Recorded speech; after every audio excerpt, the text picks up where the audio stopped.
ያው እኔ የመጣሁት ከደቡብ ወሎ ከአማራ ሳይንት ከዴንሳ ወረዳ ከ038 ቀበሌ ነው። ስሜ አወቀ ፈለቀ እባላለሁ። የክርስትና ስሜ ገብረ ስላሴ ይባላል። እኔ የምመሰክረው ለእህቴ፣ ለቤተሰቦቼ፣ ለራሴ ነው።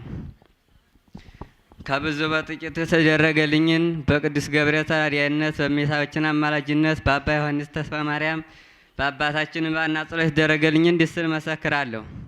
እህቴ በጣም መንፈስ ነበረባት። ቀንም ሌትም ስንጠብቅ ስራ ማንሰራ እንቅልፍ ማይተኙ ነበረ። በቃ ያላደረግነው የለም። በጠበልም በጠንቋይ ቤት ሳይቀር በቃ በቃልቻ ሳይቀር ለፍተው ነበር፣ ግን መፍትሄ የለውም። አንድ የጎረቤት ልጅ ወደ ሰው ሀገር ሄዶ ሲመጣ እናቱ ታማበት ነበር። አሁን ታማበት ሲመጣ ወደ ባህር ዳር የሚባል አዲስ ጠበል ወንቅሸት የሚባል ወጥቷና እናቴ ልወስድ ነው አለ። አረ ተወጣማ እንግዳ እኛ ምንወስድ ይሄው ብንል አቅተና እንግዳ ስንሰር ስንል እንደገና ተነሱና ወንድሜ ትልቅ ወንድሜ ይዘው መጡ።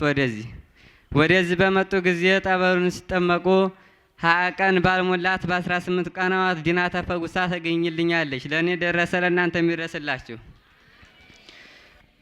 ቤተሰቦቼ በጣም በቃ የዛር መንፈስ ነበራቸው። አባቴ ያው እቤቱ አያድርም፣ በየመንደሩ ነው የሚያድር ነበረ እያበላ ማለት ነው።